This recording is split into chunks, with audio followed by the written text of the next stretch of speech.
The clock on the wall showed 8:47 p.m. when Linda noticed the man standing outside in the rain. She was wiping down the same spot on the counter for the third time, trying to look busy even though the diner was almost empty. Just 4 customers remained, all regulars who came in every Tuesday night like clockwork. The rain had been pouring for hours now, turning the streets into rivers. Through the foggy window, she could see the man's silhouette pressed against the glass. His clothes hung heavy with water and his hair was plastered to his face. He wasn't moving, just staring inside at the warm lights and the food on people's plates. Linda felt her stomach twist. She'd seen plenty of homeless folks around town, especially since the factory closed last year. But something about this man made her pause. Maybe it was the way he stood there. Not aggressive or demanding, just quietly desperate. The door chimed as he pushed it open. Water dripped from his clothes onto the checkered floor, forming a small puddle around his worn-out shoes. The shoes caught Linda's attention. They were expensive ones, she could tell. Italian leather, probably. Now they were split at the seams and caked with mud. The regulars stopped talking. Old Mr. Peterson folded his newspaper and frowned. The couple in the corner booth shifted uncomfortably, the woman pulling her purse closer. Even Danny, the cook, poked his head through the kitchen window to see what was going on. The man walked slowly toward the counter where Linda stood. He moved carefully like someone who didn't want to cause trouble. Up close, she could see he was probably in his 50s, though it was hard to tell. His face was hidden behind an unkempt beard, and dirt was caked into the lines around his eyes. But those eyes, they were clear, intelligent, and filled with something Linda couldn't quite name. Sadness, maybe. Or shame. "I'm sorry to bother you, miss," he said quietly. His voice was hoarse but educated, the kind of voice that didn't match his appearance. "I haven't eaten in 2 days. I don't have any money, but I can work for food. I'll wash your dishes, clean the bathrooms, mop the floors. Whatever you need." Before Linda could respond, her manager appeared from the back office. Rick was a good man most days, but he ran a tight ship and didn't like anything that might upset the customers or cause problems. "We don't need any help tonight," Rick said firmly, already moving to escort the man out. "There's a shelter 3 blocks down on Madison Street. They serve dinner until 9. The man's shoulders sagged. "I tried there already. They're full. They've been full for weeks." Linda knew he was telling the truth. The shelter had been overwhelmed since the economic downturn hit their town. She'd volunteered there last Christmas and had seen the line of people stretching around the block, far more than the facility could handle. "Please," the man continued, his voice cracking slightly, "I'm not asking for charity. I'll earn it. I'm a hard worker. I can do anything you need." Rick's expression softened for just a moment, but he shook his head. "I'm sorry, buddy. We've got staff for that, but I can pack you a sandwich to go if you'd like." The man nodded, grateful even for that small kindness. As Rick headed to the kitchen, Linda found herself really looking at the man for the first time. Despite the grime and the ragged clothes, there was something unusual about him. His posture was straight, almost dignified. His hands, though dirty, had long, elegant fingers, and there was something in his expression that spoke of a life lived very differently from how he appeared now. Her eyes drifted to the old piano in the corner. It had been sitting there for months, gathering dust. The previous owner had insisted on keeping it when he sold the diner, saying it added character. Nobody ever played it anymore. Linda's grandmother used to play it years ago during the diner's golden age, but those days were long gone. An idea struck her. It was crazy, probably against every rule Rick had, but something inside told her to trust her instinct. "Can you play piano?" The words came out before she could stop them. The man looked up, surprised. His eyes followed hers to the corner where the old upright piano sat. For the first time since he'd walked in, something changed in his face. The defeated look faded, replaced by something Linda could only describe as longing. "Yes," he said softly. "Yes, I can play." Rick had returned with a wrapped sandwich, but he stopped when he heard the conversation. "Linda, what are you doing?" "Just hear me out," Linda said, speaking quickly. "That piano's been sitting there unused forever. What if he played for the customers? Live music. It might bring in more business. And in exchange, we give him dinner." Rick opened his mouth to protest, but Mr. Peterson called out from his booth, "I'd like to hear some music. Been too quiet in here lately." The couple in the corner nodded their agreement. Even Danny gave a thumbs up from the kitchen window. Rick sighed, running a hand through his thinning hair. He looked from Linda to the man to the piano and back again. Fine, one song. If it's good, you get a meal. If not, you take the sandwich and go. Deal? The man's eyes actually welled up. Deal, thank you. Thank you so much. He walked to the piano like a man approaching an old friend. Linda noticed his hands were shaking as he pulled out the bench. He sat down slowly, carefully, and for a long moment he just stared at the keys. His fingers hovered over them, trembling. Then he took a deep breath, placed his hands on the keys, and began to play. The first notes were soft, almost hesitant, as if he was remembering something from long ago. But within seconds the music transformed. It filled every corner of the diner, rich and powerful and achingly beautiful. Linda didn't know what piece it was, but it didn't matter. The man played like his life depended on it, his whole body swaying with the melody. Mr. Peterson's newspaper dropped to the table. The couple sat frozen, their coffee getting cold. Danny came out of the kitchen, his spatula still in hand. Even Rick stood motionless, his mouth slightly open. Linda felt goosebumps rise on her arms. This wasn't just good. This was extraordinary. The music seemed to tell a story of joy and loss, of heights reached and falls survived, of dreams remembered and hopes that refused to die. Every note was perfect, each phrase flowing into the next with the kind of skill that took a lifetime to master. When the final note faded into silence, nobody moved. The diner was completely still except for the rain drumming on the roof and the soft hiss of the coffee maker. Then Mr. Peterson started clapping. The couple joined in, then Danny, then Rick. Linda found herself applauding so hard her palms stung. The homeless man sat at the piano, his head bowed, his shoulders shaking. Linda realized he was crying. Rick cleared his throat, his voice rough with emotion. Well, I guess that settles it. Linda, get this man the dinner special, and a slice of pie. Hell, get him 2 slices. The man looked up, tears streaming down his dirty face. Thank you. You don't know what this means to me. As Linda prepared the food, she couldn't shake the feeling that something important had just happened. She didn't know who this man was or what had brought him to their doorstep on this rainy Tuesday night. But she knew one thing for certain. That was no ordinary homeless man sitting at their piano. The next evening, Linda arrived at work expecting a normal shift. She tied her apron and started filling the salt shakers when she heard the familiar chime of the door. She looked up and felt her heart skip a beat. It was him, the homeless man from last night. He stood in the doorway, still wearing the same ragged clothes, but something was different. He'd cleaned his face as best as he could, and his hair was combed back with water. He looked nervous, almost shy. I was wondering, he said quietly, if maybe I could play again tonight. For dinner? Rick was already shaking his head before the man finished speaking. Look, that was a one-time thing. We can't make this a regular arrangement. But Linda surprised herself by speaking up. Why not? The customers loved it, and business has been slow. Live music might help. Linda's got a point, Danny called from the kitchen. My cousin's restaurant has a guy who plays guitar on weekends. People come just for that. Rick chewed his lip, thinking. Fine, 1 week. You play every night, you get 1 meal. But if customers complain or if it doesn't work out, that's it. Understood? The man nodded eagerly. Understood. Thank you. You won't regret this. That night he played for nearly 2 hours. Word had somehow spread because the diner was busier than it had been in months. People Linda had never seen before came in, ordered coffee and pie, and sat listening to the music. Some stayed for 1 song, others for the entire evening. By the end of the week, something remarkable happened.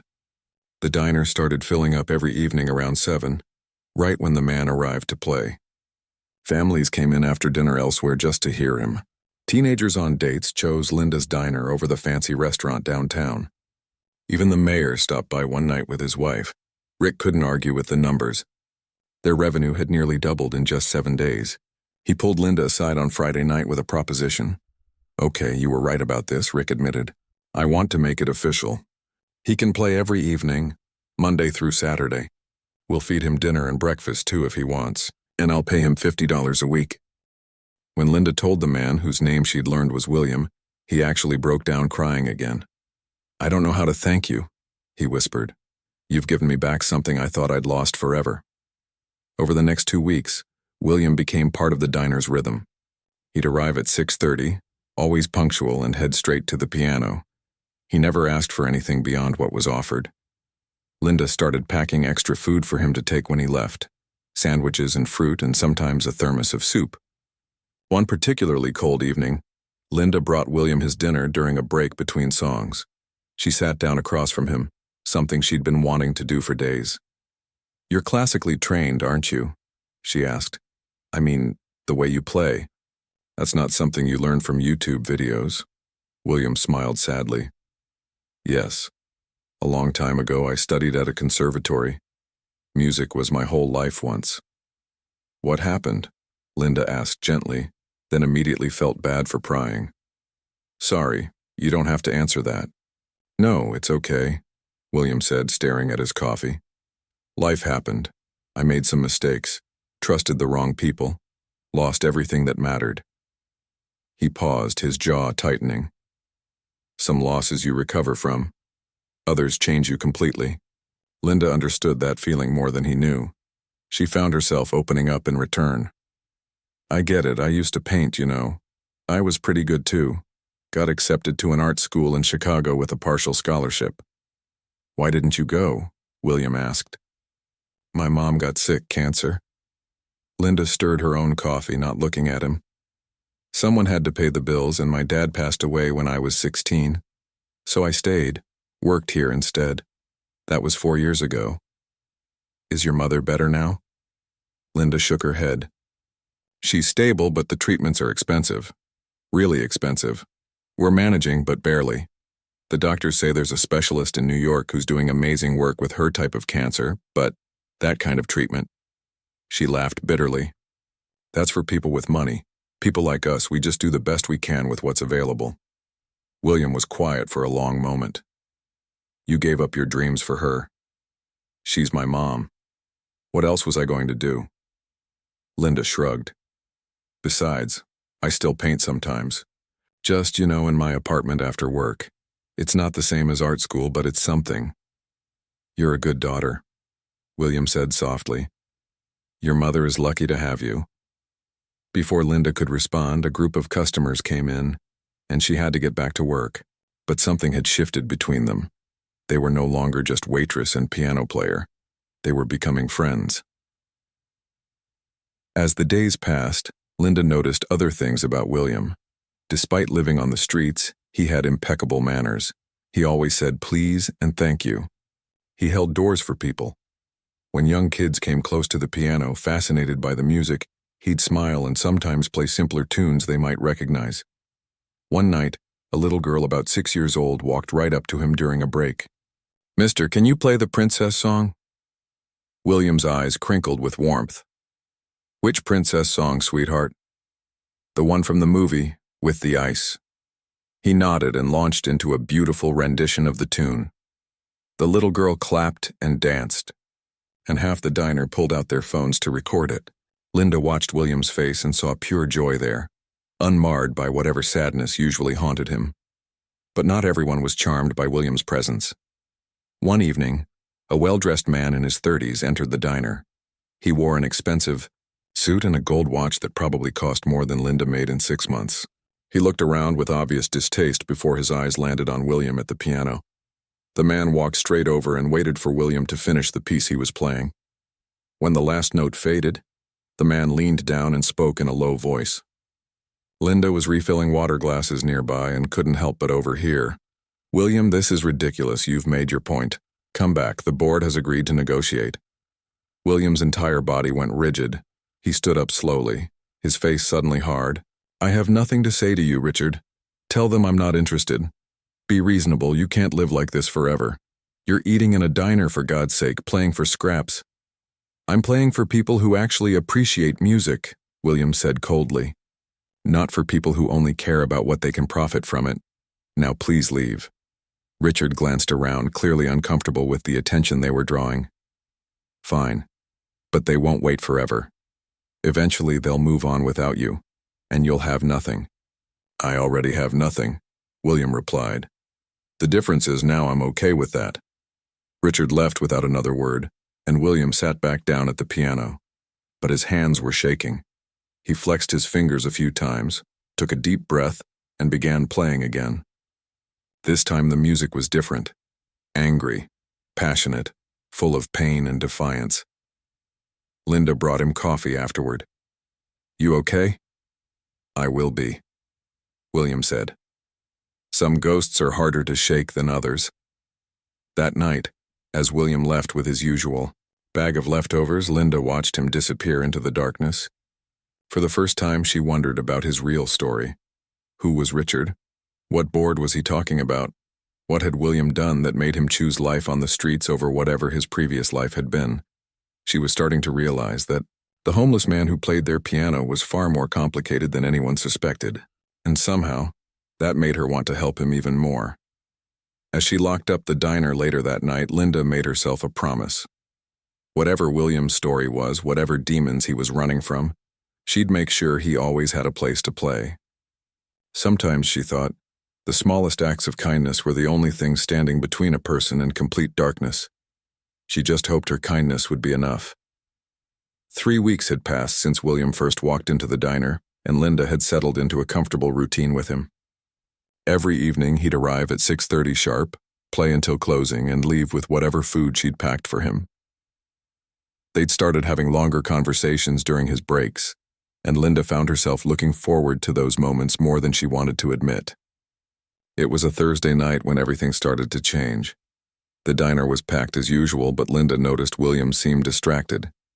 He kept glancing at the door between songs, and twice he hit wrong notes, something she'd never heard him do before.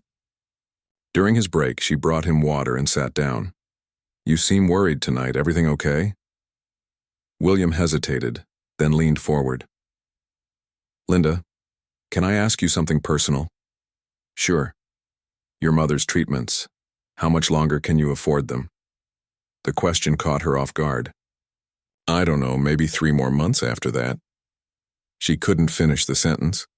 After that, her mother would have to stop treatment, and Linda didn't want to think about what would happen then. "What about the specialist in New York?" "The one you mentioned?" Linda laughed, but there was no humor in it. "That's a pipe dream. His treatment program costs over $200,000. I'd need to work at this diner for 20 years straight to save that kind of money, and that's if I didn't spend anything on rent or food or, living." William nodded slowly, his expression thoughtful. "What if there was another way?" "There isn't. Trust me, I've looked into everything. Loans, fundraisers, charity programs. We don't qualify for most of them, and the ones we do qualify for have waiting lists that are years long." Linda felt her throat tighten. She hated talking about this, hated feeling so helpless. "Some people get lucky in life. Others don't. That's just how it is." "I don't believe in luck," William said quietly. "I believe in people helping people." Before Linda could ask what he meant, a customer waved her over for a refill. When she looked back, William was already at the piano again, playing something soft and melancholic. The next day, Linda's mother called her at work. "Honey, the strangest thing happened. A lawyer called me this morning. He said there's a foundation that helps families with medical expenses, and someone nominated me for their program." Linda's heart jumped. "What? Are you serious? What foundation?" "I wrote it down. The Hope Forward Foundation. He said they cover everything: treatment, travel, accommodations. He wants to set up a meeting next week to discuss getting me into that program with the specialist in New York." "Mom, that's amazing. Who nominated you?" "He wouldn't say. Said it was an anonymous nomination. Isn't that something?" After hanging up, Linda felt dizzy with hope and confusion. She'd never heard of the Hope Forward Foundation. She immediately pulled out her phone and searched for it online. The website looked legitimate. They were a charity, focused on helping working-class families afford medical care, but nowhere on the site did it explain how to nominate someone or who funded it. That evening, William didn't show up at 6:30. Linda kept watching the door, worry growing in her chest. By 7, Rick was getting anxious too. Customers were asking where the piano player was. At 7:15, William finally arrived, but he wasn't alone. 2 men in dark suits flanked him, and they didn't look friendly. William's face was pale, and he walked like a man being escorted to prison. The suits sat at a corner booth while William went to the piano. But he didn't play. He just sat there staring at the keys, his shoulders hunched. Linda walked over. "William? What's going on? Who are those men?" "They're lawyers," he said without looking at her. "They want me to sign some papers." "What kind of papers?" "The kind that would make all my problems go away." He finally looked up at her and his eyes were red. "But they'd also make me someone I don't want to be anymore." One of the suits called over. "William, we don't have all night. Sign the documents and this whole mess goes away." "You can have your life back," William stood up abruptly. "I need some air." He walked out the front door and Linda followed without thinking. Outside, the autumn air was cold and crisp. William leaned against the brick wall, breathing hard. "Talk to me," Linda said. "What's really going on? And don't tell me it's nothing because I know it's not." William was quiet for a long moment. When he finally spoke, his voice was barely above a whisper. "My name isn't William." "Well, it is, but it's William Ashford. 6 months ago, I was the CEO of a tech company worth billions. I lived in a mansion. I had more money than I could spend in 10 lifetimes. Linda felt like the ground had shifted beneath her feet. "What? I built that company from nothing. Spent 20 years of my life on it. But somewhere along the way I lost myself. I became obsessed with growth, with profits, with beating the competition. I forgot why I started in the first place." He ran his hands through his hair. "Then my business partner, a man I trusted like a brother, started embezzling. When I found out, he flipped it on me. Made it look like I was the one stealing. Half the board believed him. That's insane. Why didn't you fight it?" "I did, for months. But the legal battle, the accusations, the media circus, it broke something in me.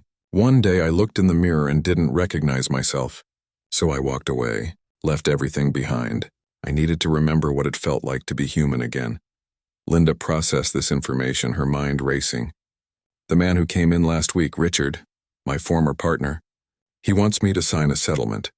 I take a payout, admit no wrongdoing, but agree to never speak publicly about what happened, and they let me walk away clean. I keep some of my money, they keep the company, everyone moves on. But you don't want that." "It's a lie," William said fiercely. "It's letting a thief win just to make my life easier. And more than that, if I go back to that life, I become that person again. The person who cared more about stock prices than people.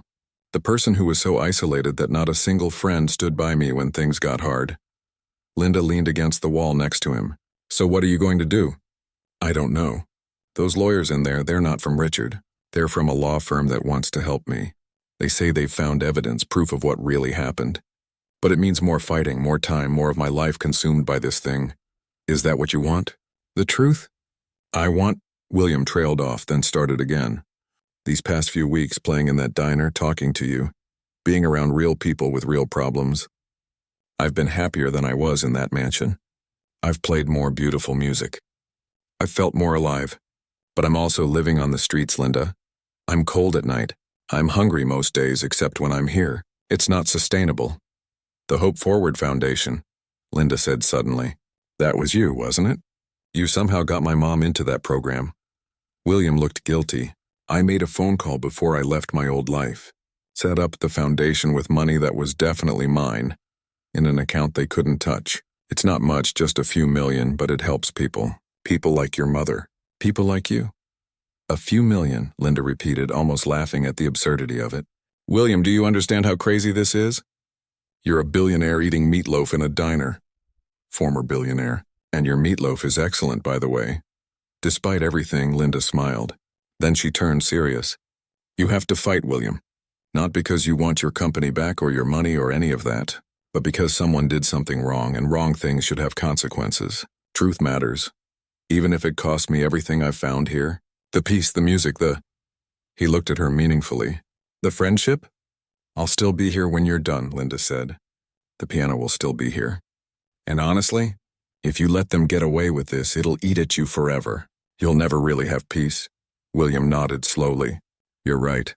You're absolutely right." He took a deep breath. "Okay, I'll do it. I'll fight." They walked back inside together. William went straight to the corner booth where the lawyers sat. Linda couldn't hear what he said, but she saw him nod, and one of the lawyers pulled out a document. After they left, William sat at the piano. He placed his hands on the keys and began to play. This time the music was different. It was powerful, determined, full of fire. It sounded like a man who'd finally decided to stop running. Linda listened and understood. Whatever happened next, whatever came from William's decision, their lives were about to change in ways neither of them could predict. She just hoped they were both ready for it. 2 weeks after William signed the papers with his lawyers, Linda arrived at work to find absolute chaos. News vans lined the street outside the diner. Reporters with cameras crowded the sidewalk. People she'd never seen before were trying to push their way inside. Rick was standing at the door blocking entry, looking completely overwhelmed. "Linda, thank God you're here. I don't know what's happening. They're all asking about some billionaire." Linda's stomach dropped. She pushed through the crowd, ignoring the questions being shouted at her. Inside, the diner was packed with people in expensive suits, cameras, and equipment. And there, in the center of it all, stood William. Except he didn't look like William anymore. He was clean-shaven, his hair was neatly trimmed, and he wore a suit that probably cost more than Linda's car. He looked like a different person. But when his eyes met hers across the crowded room, she saw the same man who'd played piano for Meatloaf. A woman with perfect makeup and a microphone was trying to interview him. "Mr. Ashford, can you tell us why you chose to hide in this small-town diner for all these months?" William held up his hand. "Please, everyone, I need a moment." He walked straight to Linda, ignoring the cameras following him. "I'm so sorry. I didn't know they were coming today. The lawyers said the settlement was finalized and somehow the media found out." "Settlement?" Linda felt dazed. "What happened? Can we talk somewhere private?" Rick, who'd finally made it inside, pointed to his office. "Use mine. And somebody better explain what the hell is going on." In Rick's tiny office, away from the cameras and the noise, William collapsed into a chair. He suddenly looked exhausted. "It's over. The whole thing is over. My lawyers found security footage from the company servers that Richard didn't know existed. It showed him transferring funds, falsifying records, everything. When they confronted him with it 2 days ago, he confessed. He's been arrested." Linda sat down slowly. "So you're cleared?" "Completely?"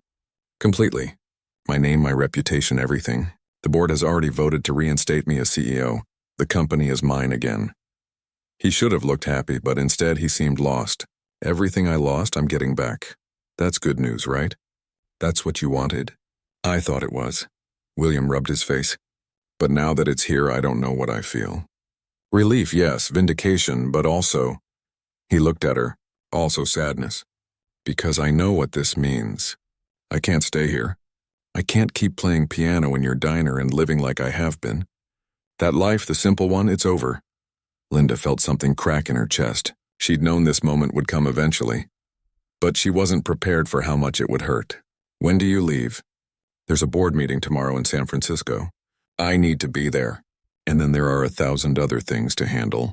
Legal stuff, financial stuff, media interviews." He stood up and moved to the window, looking out at the circus on the street. "My assistant called this morning. She's already scheduled me solid for the next 3 months." "Your assistant?" "Right. Because billionaires have those." Linda tried to keep her voice light, but it came out bitter. William turned to face her. "Linda, please don't do that." "Do what?" "Accept reality. You're going back to your world, William. Or should I call you Mr. Ashford now?" She stood up, suddenly angry. Not at him exactly, but at the situation, at the unfairness of it all. "You're going back to boardrooms and mansions and private jets. And I'm staying here, serving coffee and hoping my mom's treatment works. That's just how it is. It doesn't have to be." "Yes, it does. We live in different universes. These past few weeks, that wasn't real life. It was just a break from your real life. Now you're going back, and I'm happy for you. Really. But let's not pretend this was ever going to end any other way." William looked like she'd slapped him. "You think that's what this was to me? A break, an adventure? Linda, the time I spent here with you, it was the most real thing I've experienced in years. But it's over now." "It doesn't have to be," he repeated. "Come with me." Linda stared at him. "What?" "Come with me. To San Francisco. To New York, wherever. Your mom can get the treatment she needs. You can go to art school like you always wanted. You can paint. I can help you with all of it." "As what? Your charity case?" Linda felt tears burning in her eyes. "I don't need a rich benefactor, William. I need to live my own life, make my own choices. That's not what I meant. I know what you meant, and I appreciate it, I really do. But I can't be another one of your problems to solve with money. A knock on the door interrupted them. One of the lawyers poked his head in. Mr. Ashford, we really need to make a statement to the press. They're getting impatient, William nodded. Give me 5 minutes. After the lawyer left, William moved closer to Linda. I'm handling this badly. I'm sorry. But please understand, I'm not trying to fix you or save you. I'm trying to tell you that you matter to me. These weeks here, getting to know you, watching you work so hard for your mother, listening to you talk about your dreams. You made me remember what it's like to care about something beyond balance sheets and stock prices. Linda wiped her eyes. You matter to me too. But that doesn't change anything. You have a life to get back to. A company to run. I have my mom to take care of and bills to pay. Those are our realities, then let me help. Not because you're a charity case, but because friends help each other. You helped me when I had nothing. Let me return the favor. Before Linda could respond, the door burst open. Rick stood there looking frantic. Sorry to interrupt, but there's a woman out here from some news channel, and she's demanding to interview the waitress who saved the billionaire. That's you. Linda. She wants to put you on TV. Absolutely not, Linda said immediately. But the reporter had already followed Rick to the door. She was a sharp-looking woman with hungry eyes. Linda, is it? America wants to hear your story. The waitress with a heart of gold who showed kindness to a man everyone else had written off. How did you know he was special? I didn't, Linda said. And I'm not doing any interviews. We'd compensate you, of course. This kind of human interest story, networks pay well for exclusive rights. William stepped forward. She said no. Please respect that. The reporter turned her attention to him. Mr. Ashford, is it true you're planning to donate $50 million to homeless outreach programs? Is this diner girl the inspiration? Diner girl? Linda felt her temper flare. I have a name, and I'm not anyone's inspiration. I'm just someone who did a decent thing because it was the right thing to do. Now get out. The reporter opened her mouth to argue, but Rick physically escorted her out. The whole confrontation had been caught on multiple cameras, and Linda knew it would be all over the internet within hours. She sat down heavily. This is a nightmare. William knelt beside her chair. I'm so sorry. I never meant to drag you into all this attention. I'll have my lawyers issue a statement. They'll tell the media to leave you alone. It won't matter. The story's out now. For the next week, maybe 2, I'm going to be the diner girl who helped the billionaire. People are going to treat me differently. They'll either think I did it hoping for a reward, or they'll put me on some pedestal like I'm some kind of saint. Neither of those things is true. I know that. You're just a good person who saw someone who needed help and offered it. No ulterior motives, no expectations. That's who you are. Linda looked at him, really looked at him, and saw the sincerity in his eyes. What happens now? Now I go to San Francisco. I deal with the board, the company, all of it. But Linda? He took her hand. This isn't goodbye. I don't want it to be goodbye. I don't either. But I also don't know how this works. How do we stay in each other's lives when our lives are so completely different? We figure it out, together, if you're willing to try. Outside the office, the noise of the crowd was getting louder. William had to go face them, had to step back into his role as CEO and public figure. Linda had to get back to work, had to deal with the stares and whispers that would follow her for weeks. But for just a moment, sitting in that cramped office holding hands, they were just William and Linda. 2 people who'd found something unexpected and precious in the middle of chaos. Go, Linda said finally. Go be the CEO everyone expects you to be. Save your company. But William, don't forget the person you were when you walked in here soaking wet and desperate. That person was real too. William squeezed her hand. I won't, I promise. He stood up, straightened his suit, and took a deep breath. Then he walked out to face the cameras, the reporters, and the life that was waiting for him. Linda watched him go and wondered if promises made in tiny diner offices could survive in the real world. She hoped they could. But hope, she'd learned, wasn't always enough. 3 months passed, and Linda's life had changed in ways she never imagined. The media attention died down after the first few weeks, though people still occasionally recognized her as that waitress from the news. Her mother was in New York, undergoing treatment with the specialist, and the early results were promising, really promising. Linda still worked at the diner, though Rick had given her a raise and more flexible hours. She'd also started taking online art classes in the evenings, something she could afford now thanks to a scholarship that had mysteriously appeared with her name on it. She didn't have to ask who'd arranged it. William called every Sunday. Sometimes they talked for hours, other times just a few minutes if he was swamped with work. He told her about board meetings and product launches and all the corporate things that made Linda's head spin. She told him about difficult customers and Danny's new chili recipe and the art project she was working on. But it wasn't the same as having him there. She missed the sound of piano music filling the diner every evening. She missed their conversations during his breaks. She missed him, plain and simple, and that feeling didn't fade with time. It was a Tuesday evening, almost exactly 4 months since William first walked into the diner, when Linda heard the familiar chime of the door. She looked up from wiping tables and froze. William stood in the doorway, not the cleaned-up CEO version, but not the homeless version either. He wore jeans and a simple sweater, and he carried a leather bag over his shoulder. He looked nervous. "Hi," he said. "Hi yourself." Linda's heart was pounding. "What are you doing here?" "I came to play piano, if you'll still let me." Linda glanced at Rick, who was grinning like he'd won the lottery. "You knew about this?" "He called yesterday," Rick admitted. "Asked if the piano was available." William walked to the old upright in the corner and set down his bag. "I've missed this place. I've missed playing for people who actually listen because they want to, not because they paid for expensive concert tickets." He looked at Linda. "And I've missed you.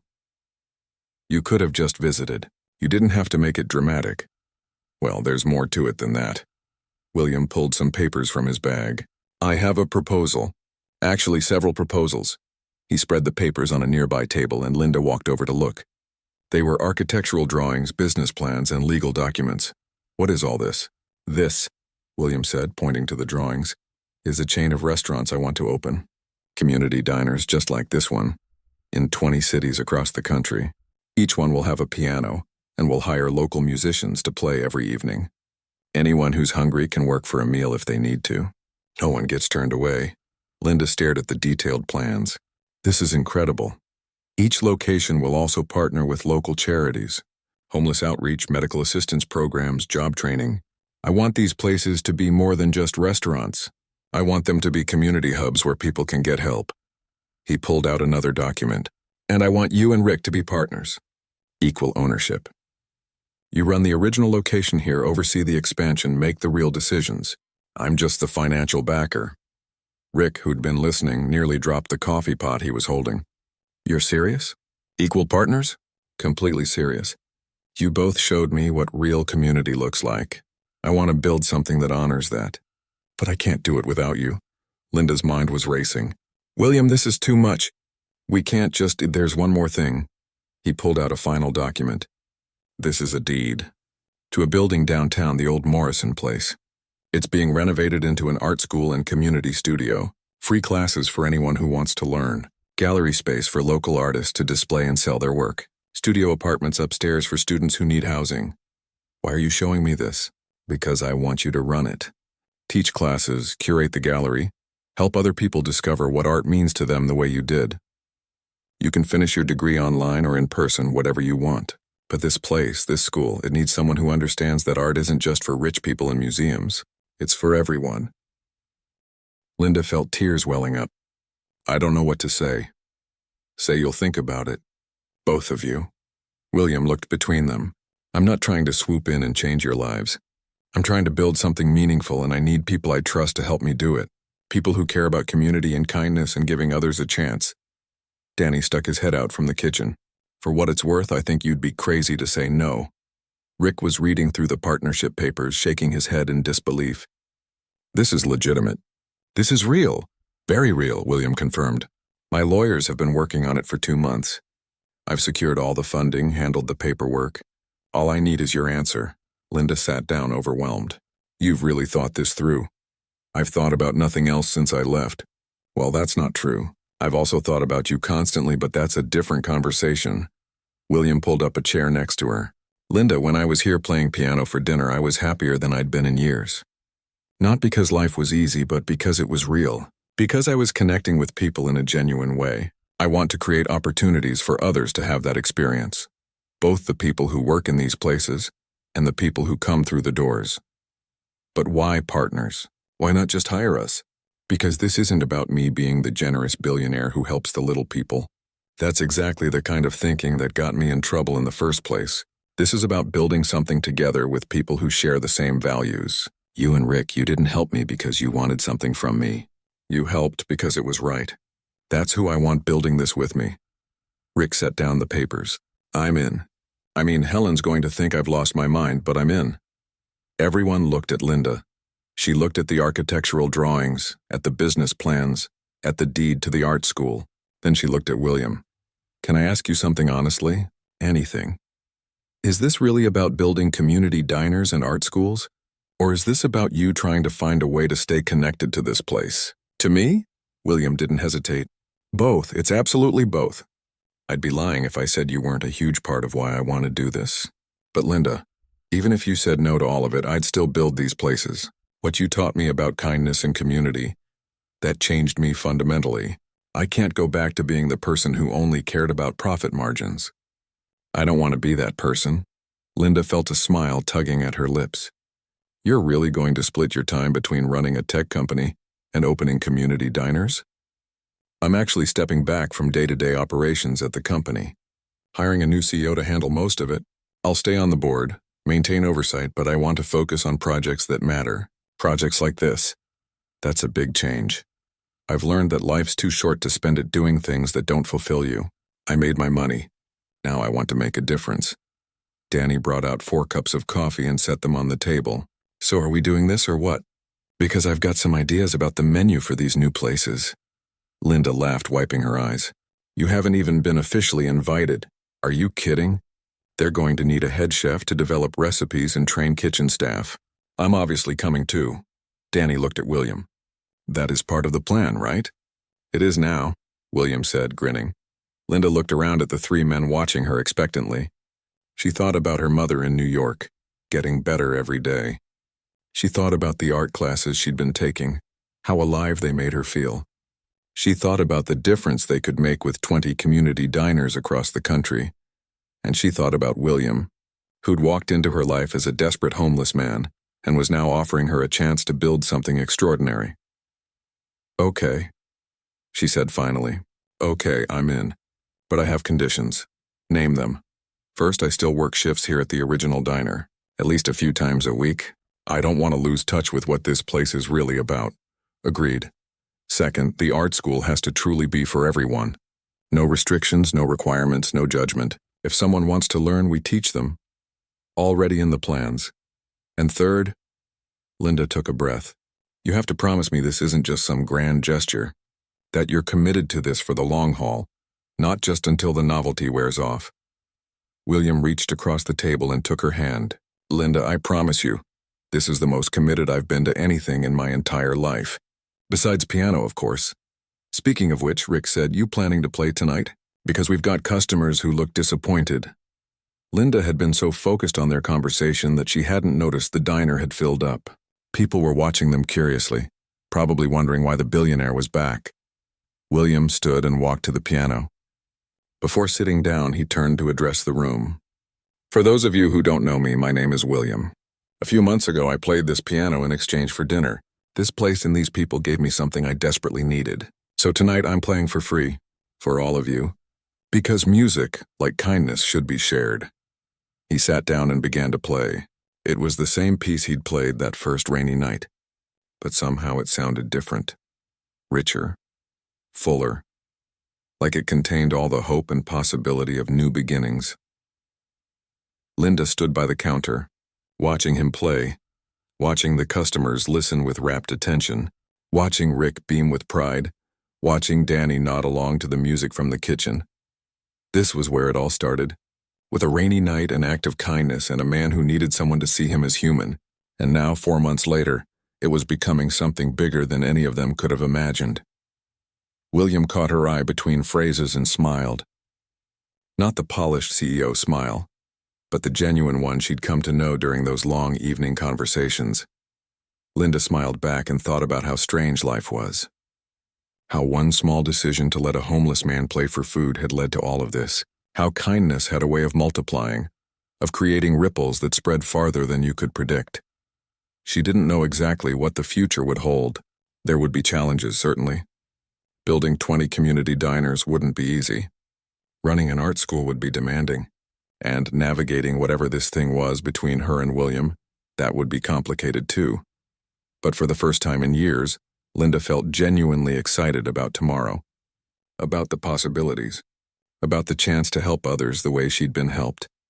The piano music swelled, filling every corner of the diner. And Linda knew with absolute certainty that this was just the beginning. Sometimes the best stories start with the simplest acts of human decency. And sometimes, if you're really lucky, those acts of decency change everything.